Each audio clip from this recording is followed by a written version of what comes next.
দাও চলি رب اشرح لي صدري ويسر لي امري واحلل عقدة من لساني يفقهوا قولي ربي اعوذ بك من همزات الشياطين واعوذ بك ربي ان يحضرون بسم الله الرحمن الرحيم মাইক যাচ্ছে। আমরা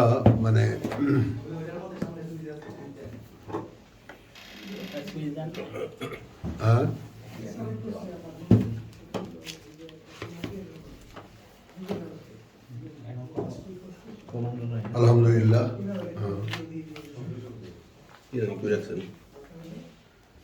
পুরো বিষয়টা যদি বুঝে না আসে যে আমার এই মুভমেন্ট, আমার এই চেষ্টা, আমার এই পড়া কি কারণে, আমরা পেটে ক্ষুধা লাগে, তার জন্য খাদ্য লাগবে, খাদ্য কিনতে গেলে পয়সা লাগবে, সমস্ত বিষয়গুলো আমরা জানি। এই কারণে আমরা পয়সা উপার্জনের জন্য পথে নেমে যাই। হ্যাঁ, তো এই যে পয়সা উপার্জনের জন্য পথে নেমে যাই, পয়সা উপার্জন করি, কি কথা হয় ওখানে?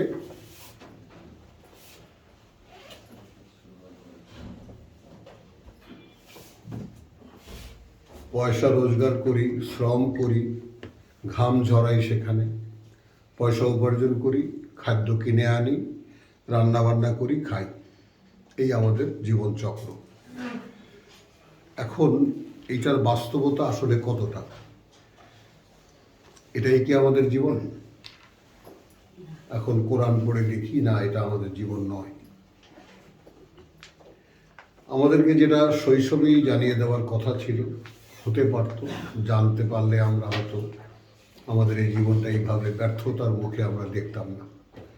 শিশুকাল থেকে আমরা প্রাইমারি লেভেলে, হাই স্কুল লেভেলে শিখতে শিখতে বড় হতাম, জানতাম আমাদের জীবনটা কি কারণে, কি জন্যে। আমরা সেইভাবে আমাদের জীবনকে প্রয়োগ করতাম, অ্যাপ্লাই করতাম, সেগুলো করতাম। তাহলে এখন আমরা কোরআন পড়েছি, সৌভাগ্য যাদের হয়েছে তারা দেখেছি। তো দেখার কারণে এখন নতুন একটা অভিজ্ঞতা হচ্ছে যে কোরআনে যে জীবনের বর্ণনা আমরা দেখতে পাই, এটার সাথে আমাদের কোনো সম্পর্ক নেই। কথাটা, বাস্তবতাটা বুঝে নেই আমরা। এখানে পুরোপুরি একটা জীবন চিত্র আঁকা আছে। পুরো কোরআনটা যদি আপনাদের কারো এর ইতিমধ্যে এসে থাকে, তার কারো অ্যাকোমোডেশনে যে বুঝে থাকেন যে ইন অল এই কোরআনটা আসলে কি, তাহলে এইটা একটা মানুষের জীবন চিত্র, একটা মানুষের জীবনযাত্র। সে তুমিও হতে পারো, আমিও হতে পারি, উনিও হতে পারেন, সেও হতে পারে। নবী রাসূলরা সেই একজন মানুষের নমুনা মানুষ, যে দেখো আমার সাথে যুক্ত হয়েছেন আল্লাহ, এবং আমার সাথে যুক্ত হয়েছেন, এখন তিনি আমাকে চালাচ্ছেন, আর আমি এইভাবে চলছি, যা এই পৃথিবীর কোনো চাল চলনের সাথে মেলে না। এই জন্যে সমাজ তাকে পাগল বলে, সমাজ তাকে জাদুঘর বলে, সমাজ তাকে বিভ্রান্ত বলে, নানান ধরনের গালিগালাজ তাকে সইতে হয়। সইলেও সেখানে সান্ত্বনা আল্লাহর এই যে এগুলো তোমার প্রাপ্য। তাহলে বুঝলাম এই খুব সংক্ষেপে যে এই জীবনটা, পৃথিবীর এই জীবনটা এমনভাবে সৃষ্টিকর্তা তৈরি করেছেন যার সাথে এর কোনো সম্পর্ক নেই, কোনো আভাসও নেই। সবচেয়ে বড় কথা হলো কোনো আভাসও নেই। এখন যুগে যুগে কালে কালে নবী রাসূলরা এসে প্রচলিত মানব সমাজকে ভেঙে দিয়ে মানুষ একটা ধর্ম তৈরি করে, ধর্ম বানিয়ে, তারপর শেষে আগের রসুলের কিতাব অনুযায়ী ওখান থেকে কিছু নিয়ে, একটা ধারণা নিয়ে একটা ধর্ম তৈরি করে, সেই ধর্ম অনুযায়ী তারা তাদের জীবনকে চালায়। তারা মনে করে যে আমরা খুব আল্লাহকে মানছি, এবং তারা আল্লাহকে দেখাচ্ছে যে দেখো আমি তোমাকে কিভাবে মানি। মানে আমরা আমাদের মতো করে আল্লাহকে মানি, যেভাবে যতটা আমাদের পক্ষে সম্ভব। এই ব্যাপারটা একটু বুঝে নাও। যেভাবে যতটা আমাদের পক্ষে সম্ভব আমরা আল্লাহকে ঠিক সেইভাবে মানি। এখন এইটাকে সম্পূর্ণ নাকচ করে দেওয়া হচ্ছে। আল্লাহ বলেছেন আমি জীবনটাই তৈরি করেছি এই কারণে, এই পৃথিবীর জীবনটা, যে তোমরা সম্পূর্ণ মানুষ ছিলে। আমি সেই সম্পূর্ণ মানুষ থেকে আলাদা করে একটা দামি মানুষ বের করেছি, ইনসান থেকে বাশার বের করেছি, যেই বাশারের ভিতরে মানবতা বোধ নেই। খুব মনোযোগ দিয়ে শুনবো, বুঝতে চেষ্টা করব যে এই বাশারের মধ্যে মানবতা বোধ নেই। আর এই জগৎটা পশু প্রধান। তো আসফালা সাফিলিন বলতে বোঝানো হয়েছে যে একেবারে অধোপাতের নিম্ন স্তরে, প্রাণী জগতের সবচাইতে নিচ যেটা, মানে একেবারে পশু জগৎ যেটা, তাই না, ইতর জগৎ যেটা, সেইখানে আমাদেরকে নামিয়ে দেওয়া হয়েছে। এই যে লাকাদ খালাকনাল ইনসানা ফি আহসানি তাকওয়িম সুম্মা রাদাদনাহু আসফালা সাফিলিন, এই যে একেবারে উত্থান এবং পতন, উত্থান একেবারে সৃষ্টির শ্রেষ্ঠ, পতন একেবারে সৃষ্টির নিকৃষ্ট পর্যায়ে নামিয়ে দাও। ইল্লা আল্লাযিনা আমানু ওয়া আমিলুস সালিহাত ফালাহুম আজরুন গায়রু মামনুন। এখন যারা বিশ্বাস আনবে, এটা বায়বীয় বিশ্বাস, কোনো অঙ্গের পরিবর্তন নয়, কোনো অপারেশন নয়, এমন কোনো ব্যাপার নয় যা কাউকে দেখানো যায়, যা কাউকে বোঝানো যায়। এটা নিজের অন্তরে। সমস্যাটা একটু আমরা যদি বুঝতে পারি, আমাদেরকে তো আল্লাহ বুঝ দিয়েছেন, এমন না যে তিনি অবুঝের কাছে বুঝ চাইছেন। ইবলিস যেমন বলেছে বেমা আগুয়াইতানি, যা দিয়ে তুমি আমাকে বিভ্রান্ত করেছো, অর্থাৎ আমার মধ্যে যে আমি বুঝতে পারি, এটা কে দিয়েছে? বুঝতে চেষ্টা করি কে দিয়েছে, আমি বুঝতে পারি কিভাবে? আমি যদি বিশ্বাস করি যে একজন সৃষ্টিকর্তা আমাকে সৃষ্টি করেছেন, তাহলে আমি যদি দেখি যে আমি নিজেও একেবারে নিজের করে কিছু বুঝতে পারি, এখন এটা দিল কে? এটাও তো তারই দেওয়া। বুঝতে পারছি না? এটা আমরা বুঝতে পারি না, যেটা ইবলিস পারেনি। সে তার বুঝের উপরে দাঁড়িয়ে সে মানুষের সঙ্গে চ্যালেঞ্জ করেছে যে এ আমার চাইতে ভালো নয়, এটা আমরা বহুবার শুনেছি। তো এখন ইবলিস আল্লাহকে উল্টো শুনিয়ে দিয়েছে, বেমা আগুয়াইতানি, যা দিয়ে তুমি আমাকে বিভ্রান্ত করেছ। কি দিয়ে বিভ্রান্ত করেছে? অর্থাৎ তার বুঝ। আর এর সঙ্গে সঙ্গে সে বলেছে লা উযায়্যিনান্না লাহু ফিল আরদি, এই যে আমাকে দেওয়া আমার বুঝ, এটাই আমি তাদের মধ্যে খুব আকর্ষণীয় করে দেব পৃথিবীতে। আমরা এই জায়গায় কয়েক সেকেন্ড থামবো। বিষয়টা কি আসলে? প্রত্যেকটা মানুষের নিজ নিজ বুঝ আছে, প্রত্যেকটা মানুষের নিজ নিজ বুঝ আছে, এবং সেই বুঝটাকে সমর্পণ করতে বলেছেন আল্লাহ তার কাছে। আর সেই বুঝটা নিয়ে যারা অনমনীয় থাকে, তারা শয়তানের চেলা।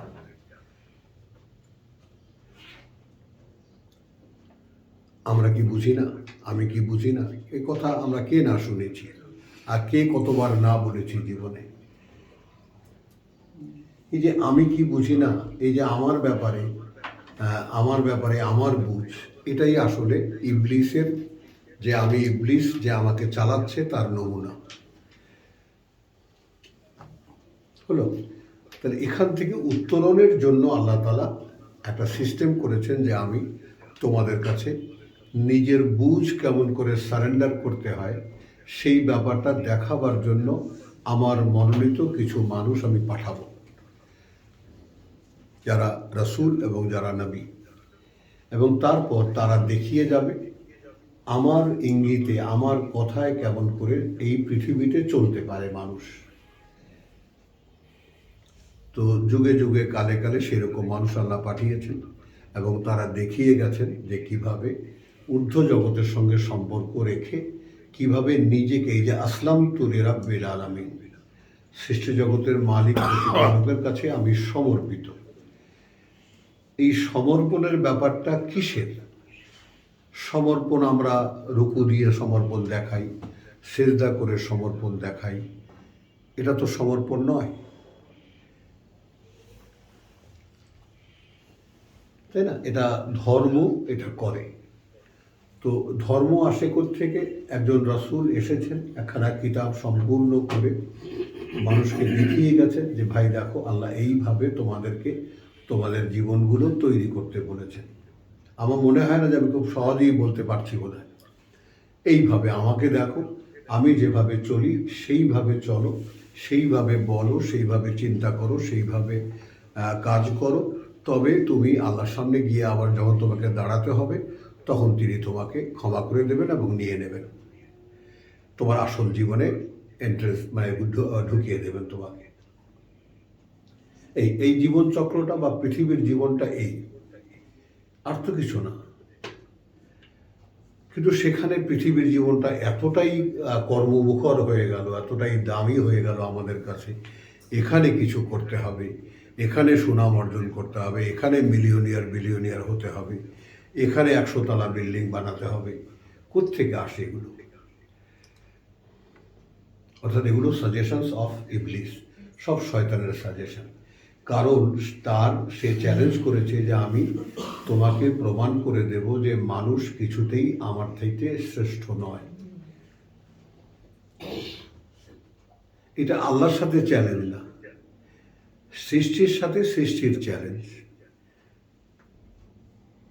মানে আমাকে তুমি যতটুকু বুঝ দিয়েছ সে বুঝ অনুযায়ী আমি এটা বুঝি, এই যে বস্তু অস্তিত্বের পচা মাটি দিয়ে যেটাকে তুমি বানিয়েছ, এইটাকে আমি এমন পাগল করে দেবো যে এটা ওই যেখানে তার অস্তিত্ব উদ্ভব হবে সে ওটাকেই মনে করবে এটাই তার জগৎ। এই বাস্তবতা, এখন এই বাস্তবতার সামনে যখন এসেছি, আমরা যখন দেখতে পাচ্ছি যে এই বাস্তবতা মানে যেটা আমরা বাস্তব মনে করছি, এই কোরআন বলছে এটা মাতাউল গরুর, এটা একটা প্রতারণার আয়োজন।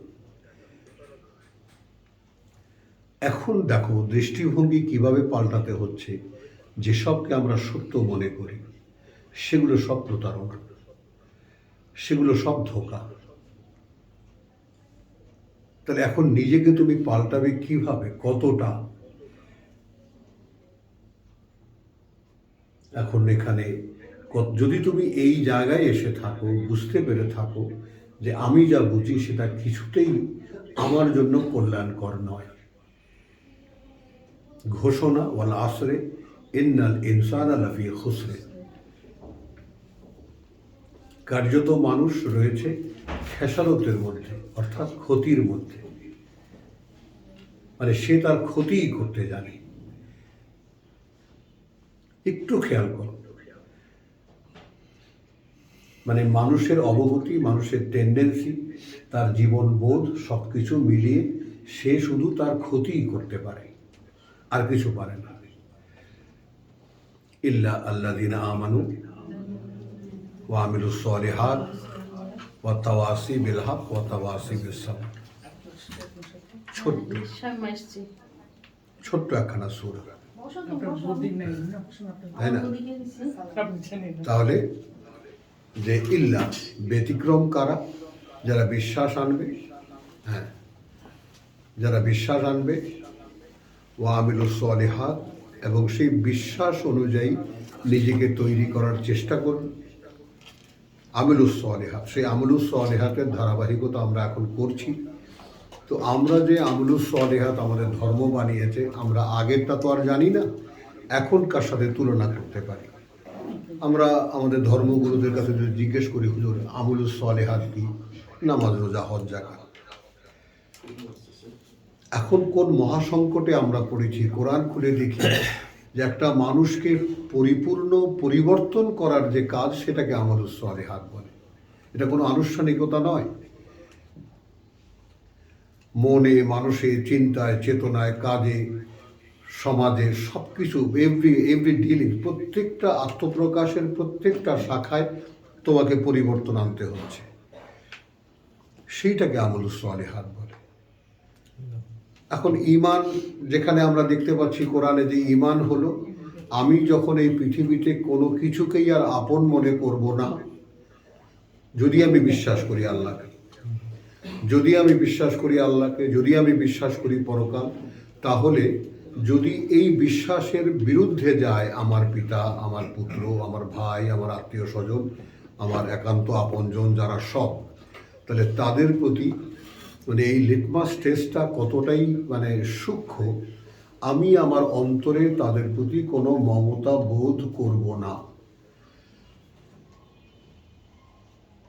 তাহলে বিশ্বাসের অবস্থানটা কোথায়?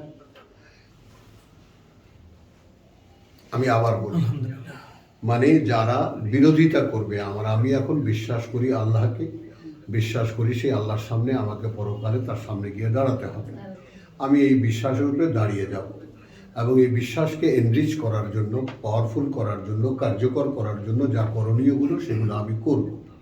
এখন এইখানে আমার, যেমন আমাদের মধ্যে অনেকেই সাফার করছি, আমরা স্ত্রী করতে দিচ্ছে না, সন্তান করতে দিচ্ছে না, বাপ মা করতে দিচ্ছে না। আমাদের এখানে বড় বড় সাফারাররা আছে যারা তাদের পারিবারিক সদস্যদের কারণে ঠিক যেভাবে ফ্রিকোয়েন্টলি কোরআন অনুশীলন করা দরকার সেভাবে করতে পারছে না। এখন এইখানে তাদের সঙ্গে শত্রুতা করতে বলেননি,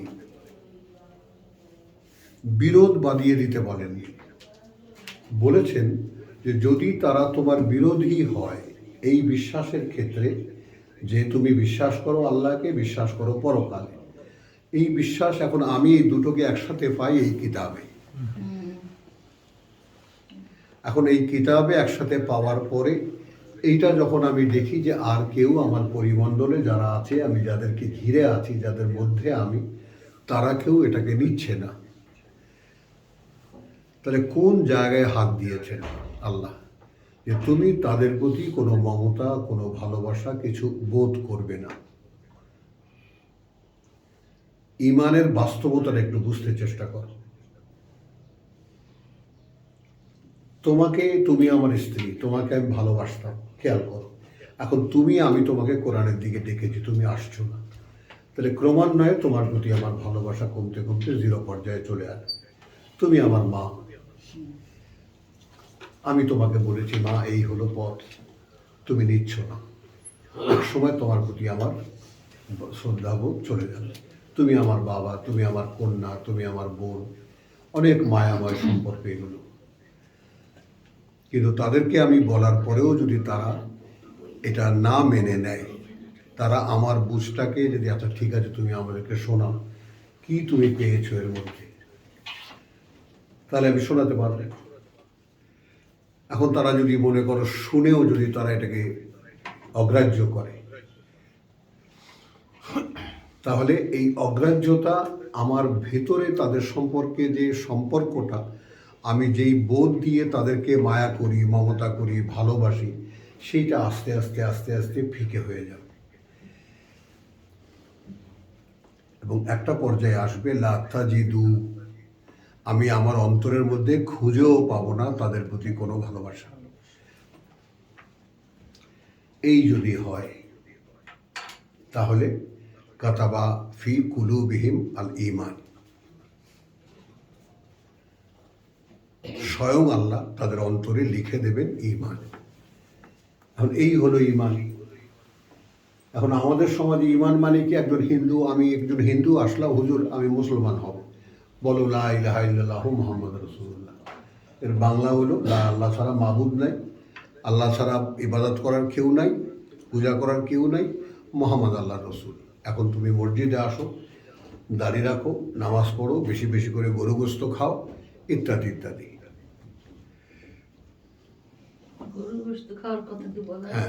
হ্যাঁ, মুসলমানদের তো ট্যাগ হলো গোখোর, বুঝছো? তো এই হলো মুসলমান। এখন আমরা এখানে কোরআন আমাদেরকে দেখাচ্ছে যে ঈমান আমার অন্তরে স্বয়ং আল্লাহ লিখে দেবেন।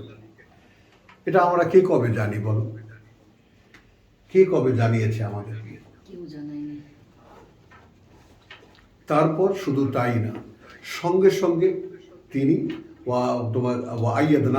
রুহেন মিনহু, তাহলে একটা মানুষ যখন আল্লাহর প্রতি বিশ্বাস আনবে এবং সেটা লিটমাস টেস্ট এইভাবে হবে, আপনজন কেউ আর তার আপনজন নয়,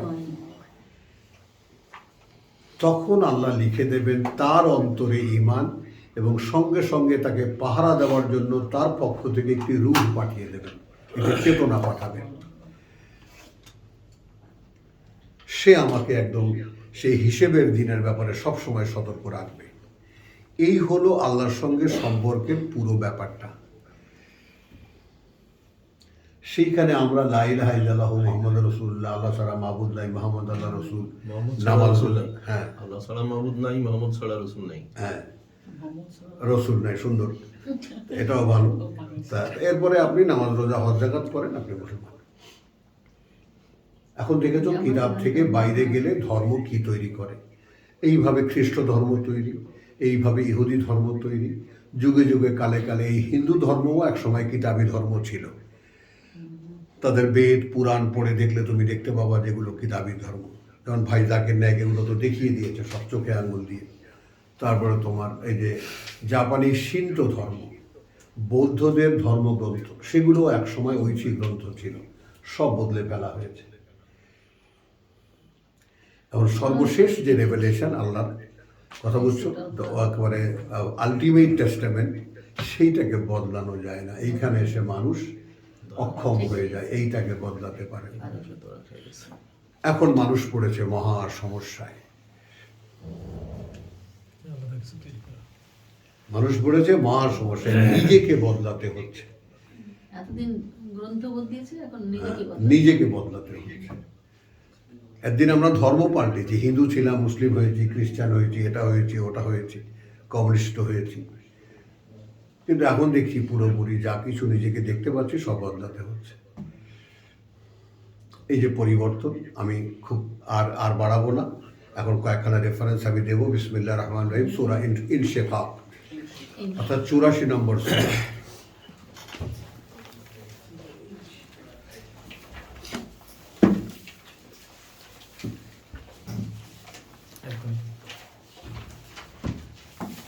বদলানোর ব্যাপারে খুব উপযোগী। বুঝেছো জিনিসটা, দেখো খেয়াল করো। এখানে আছে 6 নম্বর আয়াতে, খুব সংক্ষেপ করব। ইয়া আইয়ুহাল ইনসান, ইয়া আইয়ুহান নাস না, ইয়া আইয়ুহাল ইনসান, এর মধ্যেই ইন্ডিভিজুয়ালিটির আভাস আছে, স্বাতন্ত্র্যের আভাস আছে। ওহে মানুষ, ইয়া আইয়ুহান নাস, ইয়া আইয়ুহাল ইনসান, ওহে প্রত্যেকটি ব্যক্তি মানুষ। সামগ্রিকতাও আছে, আবার ইন্ডিভিজুয়ালিটিও আছে, স্বাতন্ত্র্যও আছে। ইন্নাকা কাদেহুন, কার্যত তুমি তো এক কঠোর শ্রমিক, দেখতেই তো পাচ্ছ, শ্রম ছাড়া তোমার জীবনে কিছুই হয় না। দেখতে পাচ্ছি কিনা আমরা, প্রত্যেকের সঙ্গে সঙ্গে নিজের গায়ে লাগাই, ইন্নাকা কাদেহুন, তুমি তো এক কঠোর শ্রমিক।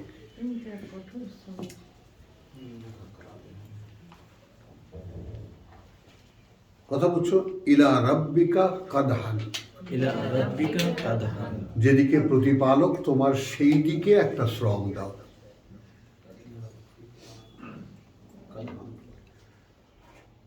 খেয়াল করো, যেদিকে প্রতিপালক তোমার সেই দিকে একটা শ্রম দাও।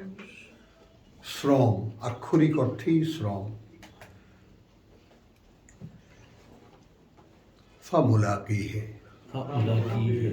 তারপর তার সামনে গিয়ে দাঁড়াও।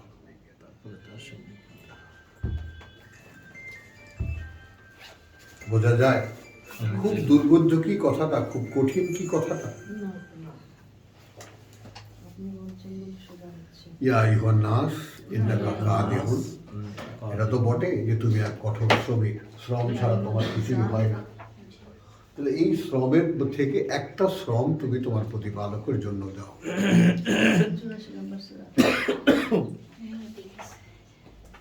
বোঝা গেল, যেমন এই শ্রমের ডিটেল কোরআনে আছে, কুমিল্লাইল, রাত্রে দাঁড়াও।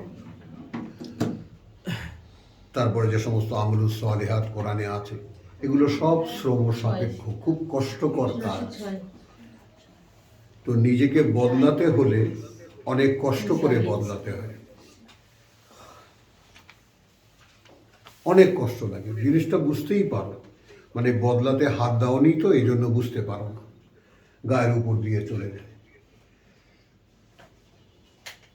তোমার টোটাল এক্সিস্টেন্সটাকে বদলে ফেলতে হবে। মন, মানসিকতা, চিন্তা, ভাবনা যা কিছু তোমার আছে, দৈহিক আচার আচরণ, কাজকর্ম, সব কিছু বদলে ফেলতে হচ্ছে। এখন এই বদলে ফেলার জন্য যে শ্রমটা দরকার সেইটা বলেছেন, একটা শ্রম তুমি দাও ইলা রাব্বিকা। উদ্দেশ্য তোমার প্রতিপালক। আমি এতদিন নিজে চলেছি, নিজে শ্রম করেছি, এখন আমি যেভাবে তুমি আমাকে চলতে বলতে বলেছ সেই জন্যে আমি আমাকে এখন বদলাতে চেষ্টা করছি। আর যা কিছু কষ্ট ক্লেশ লাগে আমি সব মেনে নিচ্ছি, সব আমি করব। তারপর তার সামনে গিয়ে দাঁড়াও। এখন এখানে ব্যাপারটা কত ক্লিয়ার, তার সামনে গিয়ে যে আমাদেরকে দাঁড়াতেই হচ্ছে এটা তো আমরা বিশ্বাসই করি না।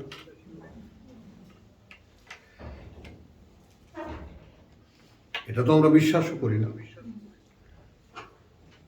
একটু আগে ওই যে তোমার ইয়াকে দেখছিলাম, আমাদের ভট্টকে দেখছিলাম নাস্তা খেতে খেতে, কি জানি কি ভট্ট জানো, পিনাকি। তো ভট্ট বলছেন যে ছাত্রদেরকে বলছে দাবি, প্রয়োজনীয়তা, অনিবার্যতা। আচ্ছা, ছাত্রদের দাবি, সাধারণের দাবি এবং সেটার প্রয়োজনীয়তা, এবং তারপর বেশি বার কর তার অনিবার্যতা কোনটা, তারপর কাজ কর। তো এই ব্যাপারটা এখন দেখো, আল্লাহর দাবি আমার কাছে একটা শ্রম আমার জন্য দাও, দাবি। এখন আমি যদি এর প্রয়োজনীয়তাটা বোধ না করি, কি যেমন বলো, আল্লাহ বলেছেন তুমি যা কিছু করবে তোমার ফালে নাফসিহি, সেটা নিজের জন্যই করবে। এবং প্রয়োজনীয়তা বোধ করতে গেলে আবার সেটা এখন অনেক রেফারেন্সে যাওয়া যাবে, যেতে পারবে যে তুমি সোমবার তাকাও, আস্তে আস্তে তোমার ডিগ্রি বা গ্রাজুয়েশন বাড়তে থাকবে, তাই না? তো তাহলে এই আর দাবি, প্রয়োজনীয়তা, অনিবার্যতা, যেন এইটা আমাকে করতেই হবে। এরপরে তার জন্য সুবিধা একটা আগাম সংবাদ দিচ্ছেন একটা এক্সাম্পল দিয়ে, আয়াত 16, 17, 18 এই ইনশেকাকে নিয়ে। ফালা উকসিমু বিশফাকি, অতএব নয় আমি শপথ করছি, তাই না, শপথ করছি সান্ধ্য লালিমার। প্রভাত নয়, রাত নয়, সন্ধ্যা, সান্ধ্য লালিমা, শাফাক, টুয়াইলাইট যেটাকে ইংরেজিতে বলে। ওয়াল্লাইলি, শপথ করছি রাতের। ওয়ামা ওয়াসাকা, এবং যা সে রাত আচ্ছন্ন করে। রাত কাকে বলে? অন্ধকারে আচ্ছন্ন করে।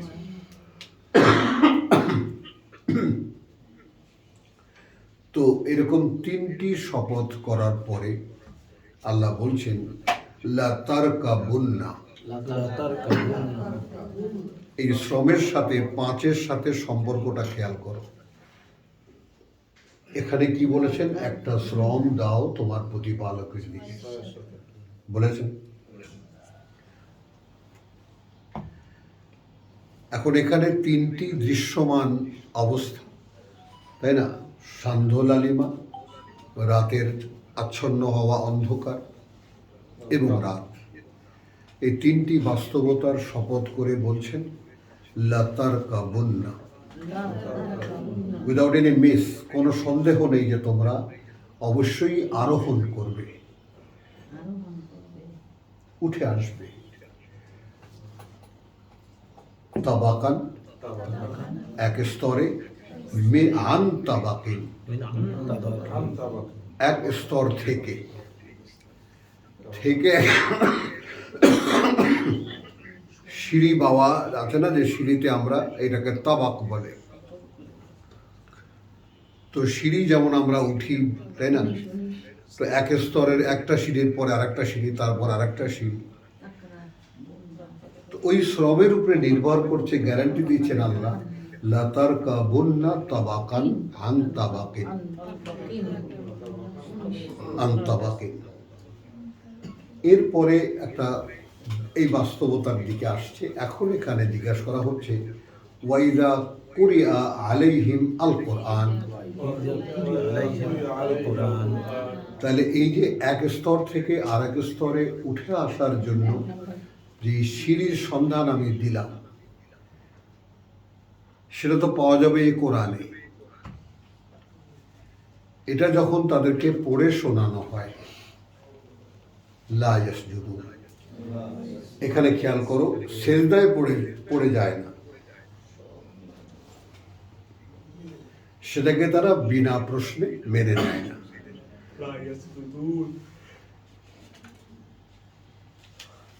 সেটাকে তারা বিনা প্রশ্নে মেনে নেয় না, যে কোরআন যা বলেছে এটাই ফাইনাল, এটাই দ্য আলটিমেট ট্রুথ, আমি মেনে নিলাম। বুঝতে পারা গেল? তো আলহামদুলিল্লাহ, এরপরে আমরা যাব সূরা বাকারা 143।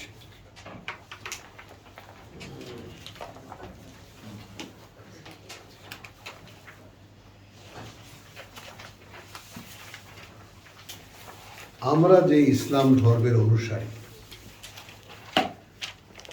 সেই ইসলাম ধর্মের গোড়াপত্তন যখন হয় আমাদের রাসূল মুহাম্মদ রাসূলুল্লাহর মাধ্যমে, যখন তা প্রতিষ্ঠিত করা হয়, এটা বাস্তবতা যখন তিল তিল করে তার মধ্যে দেখানো হয়, এইভাবে আমি তোমাদেরকে গড়ে তুলব। কামা আরসালনা ফীকুম রাসূলান মিনকুম, তোমাদের মধ্যে থেকে যেভাবে আমি একজন বার্তাবাহক পাঠিয়েছি, তাকে কিভাবে গড়ে তুলি ওইটা তোমরা দেখো।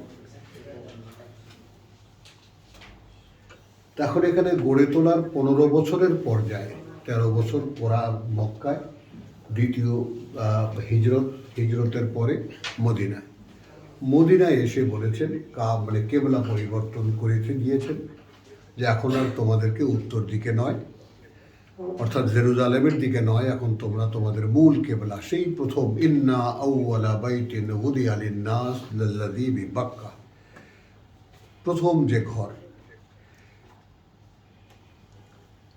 তো সেই ঘরের দিকে আমি তোমাদের মুখ ফেরাবার একটা ব্যবস্থা করলাম। লেকুল্লিন, প্রত্যেকের জন্যই ফেরার একটা দিক আছে, তো সেই দিকটা ব্যবস্থা করলাম। এইভাবে তোমাদের অভিষেক করলাম নতুন এক জাতিসত্তা,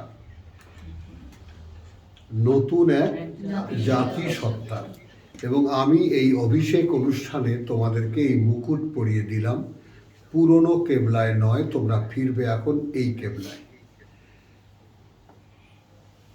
বোঝা গেল? এটা এই অভিষেক অনুষ্ঠানের একটা স্পেশাল দান দিয়ে বলছেন, ওয়াকাযালিকা জাআলনাকুম উম্মাতান ওয়াসাতান, ওভাবেই আমি গড়ে তুলেছি তোমাদেরকে মাঝখানে থাকা একদল লোক।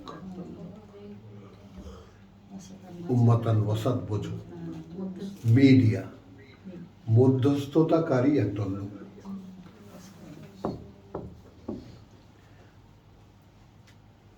তাই না?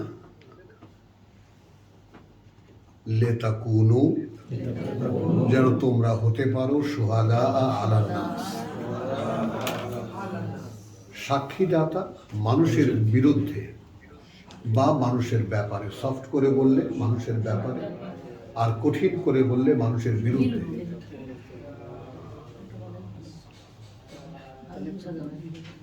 বোঝা যাচ্ছে? লেতাকুনু শুহাদা আলান নাস ওয়া ইয়াকুনু রাসূলু আলাইকুম শাহীদা, এবং যেন হতে পারেন, ব্র্যাকেটে বলে নিই, যেদিন সকলে দাঁড়াবে আমার সামনে, সেদিন রাসূল হতে পারেন তোমাদের পক্ষে সাক্ষীদাতা। কারণ যারা এই কাজটা করবে, চাঁদের মতো সব মুখমণ্ডলগুলো থাকবে, হাজার অন্ধকারের মধ্যেও তাদেরকে চেনা যাবে। এটাও কোরআনেরই কথা, আমার গল্প নয়। যে সেদিন কিছু সংখ্যক চেহারা শুভ্র উজ্জ্বল থাকবে, কিছু সংখ্যক চেহারা কালিমা লিপ্ত থাকবে। তো আমাদের আমাদের যে স্বয়ং সৃষ্টিকর্তা এই জাতিটাকে যে তৈরি করেছেন, তৈরি করে বলে দিয়েছেন তোমরা কারা? আমার সাথে মানুষের মাঝখানে দাঁড়ানো একদল মানুষ।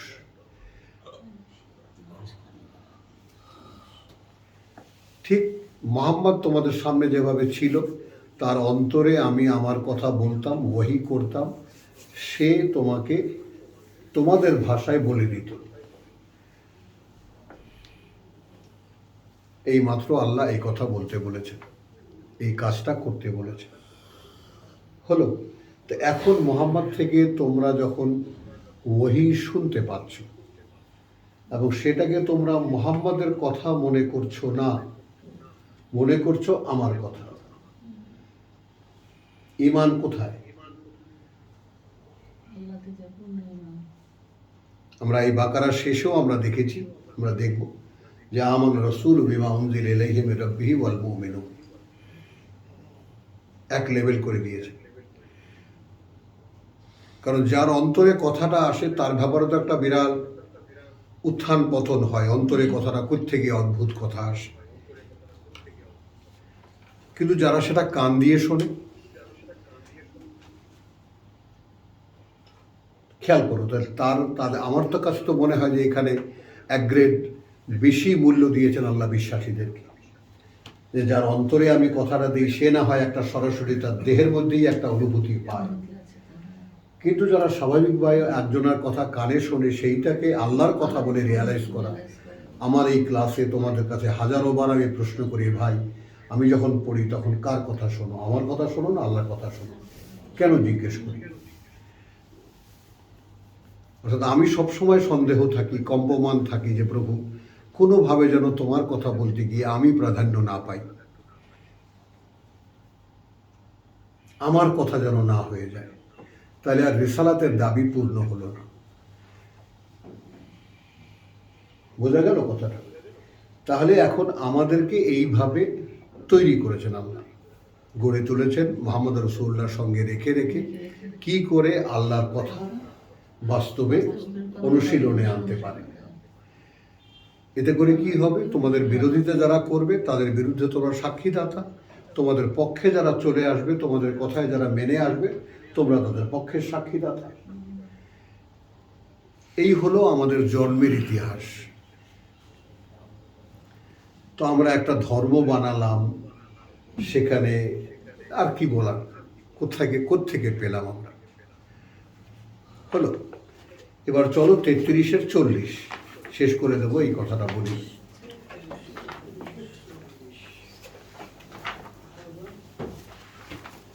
কথা বলবেন না। 33-এর 35-এ আছে নারী পুরুষ উভয়ের ক্ষেত্রে সমান অনুশীলন। 9টি বা 10টি আইটেম এখানে আছে। ইন্নাল মুসলিমিন ওয়াল মুসলিমাত, কার্যত সমর্পিত ব্যক্তি এবং সমর্পিত নারী। ওয়াল মুমিনিন ওয়াল মুমিনাত, দেখো সমর্পণটা আগে, বিশ্বাসটা তার পরে, ঈমানটা তার পরে। আল্লাহ যে সিকোয়েন্স তৈরি করেছেন হলো সমর্পণটা আগে, বিশ্বাসটা তার পরে। ওয়াল কানিতিন ওয়াল কানিতাত, বিনয়ী পুরুষ বিনয়ী নারী, ওয়াস সাদিকিন ওয়াস সাদিকাত। এইটাকে আমি একটু ভেঙে বলেছি। সাদিক বলতে কথা বুঝছো, যে সত্যবাদী বলেই দিলেই হয় না। আসলে সত্যকে শুনে, সেই শোনা সত্যকে সত্য জেনে, সেই শোনা সত্যকে সত্য জেনে, সেই জানা সত্যকে সত্য মেনে, সেই সত্যকে যে বাস্তবায়িত করার চেষ্টা করে তাকে বলে সাদেক বা সিদ্দিক। এখন আমি তোমাদেরকে কোরআন পড়ে শোনাচ্ছি, এইটা তোমরা শুনছো, এখন এটা কি তোমাদের কাছে সত্য বলে মনে হচ্ছে? যদি মনে হয় তাহলে তুমি এখন চেষ্টা করবে যে এই সত্যকে তোমার জীবনের সত্য করে, তোমার জীবন দিয়ে সত্য প্রমাণ করে দেখাতে। এরকম পুরুষ এবং এরকম নারী, ওয়াস সাবিরিন ওয়াস সাবিরাত, এখন এটা করতে গেলে তোমাকে অবিচল থাকতে হবে, যত কষ্ট, যত দুঃখ, যত অসহনীয় মানে তোমার সমস্যার সমাধান মানে সামনে মুখাপেক্ষী হও না কেন, তোমাকে সহ্য করে যেতে হবে। ওয়াল খাশিঈন ওয়াল খাশিয়াত, এবং যারা ভয় পায় সেই নারী, ওয়াল মুতাসাদ্দিকিন ওয়াল মুতাসাদ্দিকাত, এবং আল্লাহর পথে ব্যয় করা পুরুষ এবং ব্যয় করা নারী, ওয়াস সাইমিন ওয়াস সাইমাত। এই সাইমিনা ওয়াস সাইমাত অনেকে রোজা রাখা পুরুষ, রোজা রাখা নারী না, কৃচ্ছতা সাধনকারী, অর্থাৎ জীবনের ক্ষেত্রে ব্যয়ের ক্ষেত্রে কোনো লাক্সারিয়াস কিছু না, স্বাভাবিক একটা জীবন।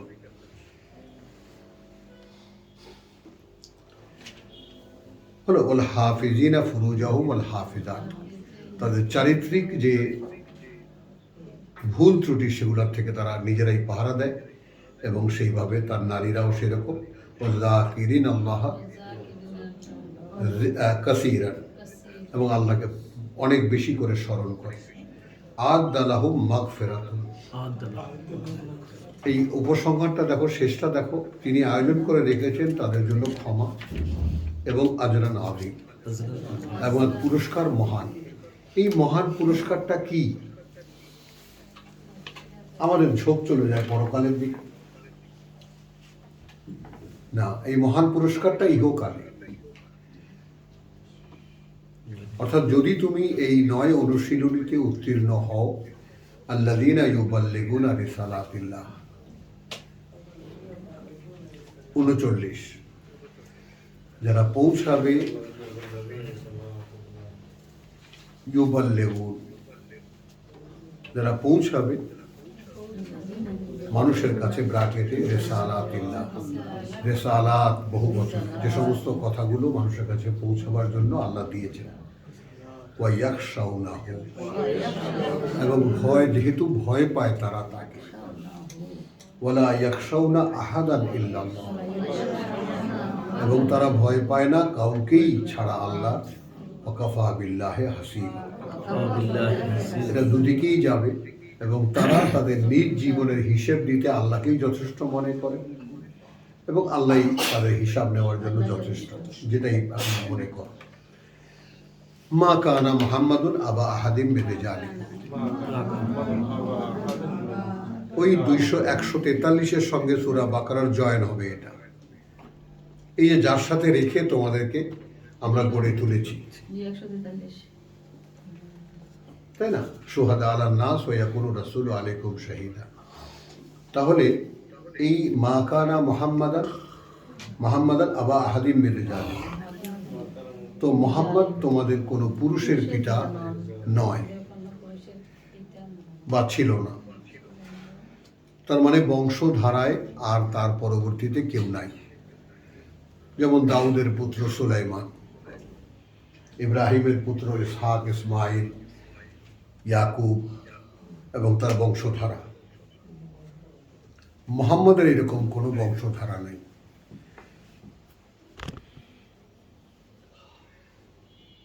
বোঝা গেল?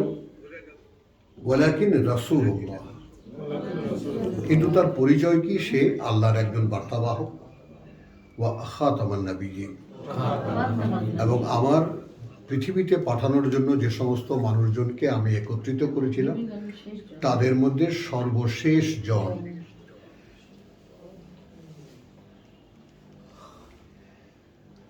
ওয়া কানা আল্লাহু বিকুল্লি শাইইন আলিমা,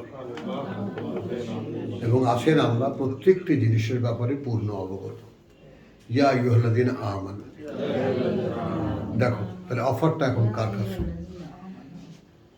মুহাম্মদ শেষ রসুল, শেষ নবী। এর আগে যারা রিসালাত পৌঁছাবে,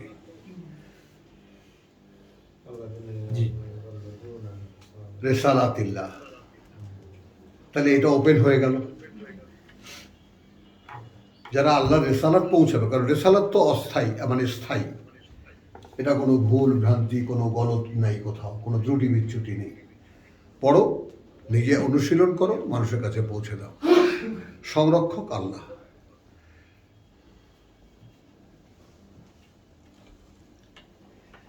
তো ইয়া আইয়ুহাল্লাযীনা আমানু উযকুরু যিকরাল্লাহ, উযকুরু আল্লাহ যিকরান কাসীর,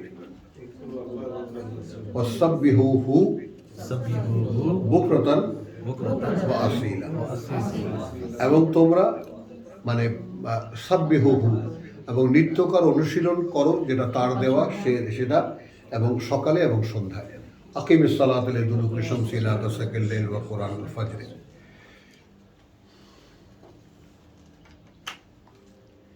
এই পর্যন্ত এসে আমি দেখিয়ে দিলাম এটাই আমাদের কাজ ছিল, এই যে আল্লাহর কিতাব, কারণ মোহাম্মদ রাসূলুল্লাহর কাছে কিতাব সম্পূর্ণ ছিল না। একটা 2 মলাটের মধ্যে একখানা কিতাব তার কাছে ছিল না, তার কাছে ওহী আসতো। তিনি চলে যাওয়ার প্রায় 15-20 বছর পরে এটা লেখা হয়েছে। এটা অনুমান ভিত্তিক। আবু বকর রাদিয়াল্লাহু তাআলা আনহু 2.5 বছর বা 3 বছর, ওমরের 12 বছর। এটা সঙ্গে সঙ্গে লেখা আছে, লেখা হয়েছে আয়াতে, যেটা কথাটা নেওয়া না আগে বলি, না। সংকলনের ব্যাপার, সংকলনের ব্যাপার। আচ্ছা। কোরআনের ইতিহাস আমি নিজে লিখেছি। মানে সংকলনের ব্যাপার। এর কাছে একটু ছিল, ওর কাছে একটু ছিল, ওর চালে খোঁচা ছিল, এগুলো সব কালেকশন করে এক জায়গায় বসে তারপর হাফেজদেরকে লেখার পরে হাফেজদেরকে দিয়ে আবার সেটাকে মূল্যায়ন করা হয়েছে যে এই লেখাটা ঠিক হয়েছে কিনা। তো কিতাব আকারে মোহাম্মদ রাসূলুল্লাহর কাছে ছিল না, ব্যাপারটা বাস্তবতাটা বলে। তার কাছে ওহী আসতো। এখন আমাদের ক্ষেত্রে কি হচ্ছে, তার কাছে আল্লাহ থেকে ফেরেশতারা ওহী নিয়ে আসতো, আমাদের কাছে সামনে পাই লিখিত, এর নাম কোরআন, যেটা লিখিত রূপে আমাদের সামনে উপস্থিত। আমরা যখন পড়ি তখন বলেছে লা তাজাল বিল কোরআন, খুব তাড়াহুড়া করবে না এই পাঠ্য নিয়ে। কোরআনে আরেক নাম পাঠ্য, তাই না? আন ইউকদা ইলাইকা ওয়াহয়ুহু, এই কারণে করবে না যে এর ওহী, যে অর্থাৎ যে আয়াতখানা তুমি পড়েছো তার যে বুঝ, সেটা তোমার কাছে পৌঁছে দেওয়া হবে। তার মানে এই কোরআন মুহাম্মদের কাছে যখন ছিল তখনও ওহী নির্ভর, এটা কিয়ামত পর্যন্ত ওহী নির্ভরই থাকবে। তো মুহাম্মদ রাসূলুল্লাহ একজন মানুষ ছিলেন সামনে, যিনি ওহীর ধারক, আর আমাদের সামনে একখানা কিতাব, যে কিতাব ওহীর ধারক। পার্থক্যই, একজন ব্যক্তি মানুষ, সেই ব্যক্তি মানুষের বদলে একখানা কিতাব, একখানা বই। এখানে আমরা পড়ে যেটা উচ্চারণ হবে, উচ্চারণ হওয়ার পরে যেটা শ্রুতি তৈরি হবে, আমি শুনব, তারপর বুঝ তৈরি হবে। হলো? এখন এখানে বুঝ তৈরি করতে গেলে যেই বুঝ কর্মে বাধ্য করে, যেই বুঝ বলো, সেই মনোভাব যা কর্মে বাধ্য করে, এটাই তো আমরা ঈমানের সংজ্ঞা করেছি, যেটা কর্মে বাধ্য করে। সেটা কিভাবে হয়? তুমি পড়লে, আমি পড়লাম, বা তুমি নিজেই পড়লে, নিজে শুনলে, শোনার পরে সেটা মনের মধ্যে গেল, মন সেটা মগজে পাঠালো। এখন আমাদের মগজ তো শূন্য। 3 বছর 4 বছর বয়সে যেটা মগজের মধ্যে দিয়ে দেওয়ার কথা ছিল বুঝ সহকারে, মানব শিশু এতটাই যোগ্য, যে কোনো মানব শিশু, তার জন্য 7 মাস 8 মাস, 3 বছর বয়সে, 4 বছর বয়সে লাগবে, 1 বছরের বেশি লাগবে না কোনোভাবেই কোরআন মুখস্থ করতে। তো সেই কৌতূহল থেকেই অন্য ভাষা শেখালে কেমন হয়, যেমন আমি একটা যোগ করে বলি যে আমার নাতিদেরকে কোনো বাংলা শব্দ বুঝিয়ে বলতে গেলে ইংরেজিতে বললে তারা বোঝায়।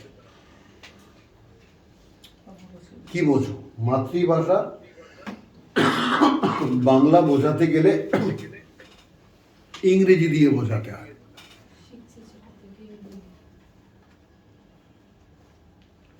এখন যদি নাতি জিজ্ঞেস করে দাদা আম কি, আম চেনো না, ওই যে ম্যাঙ্গো, ও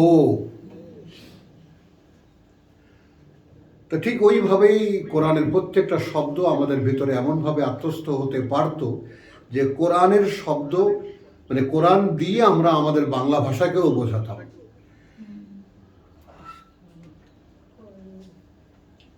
যেটা হওয়া সম্ভব ছিল, খুবই স্বাভাবিক ছিল, এমন কোনো দুরূহ কাজ ছিল না।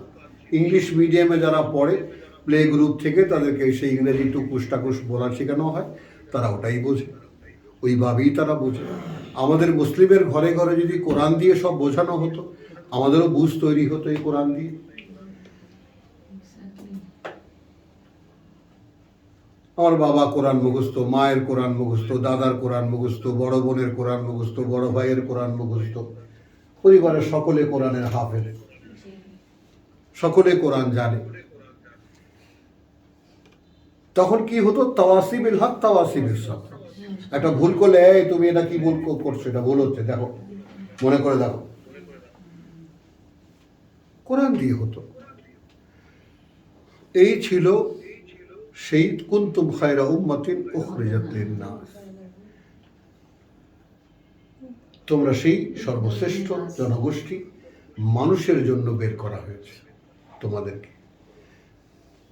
কারণ আমরা তো এখানে যা কিছু আছে সব আমাদের জন্য, মাটির তলা থেকে তেল আসে আমাদের জন্য, তাই না?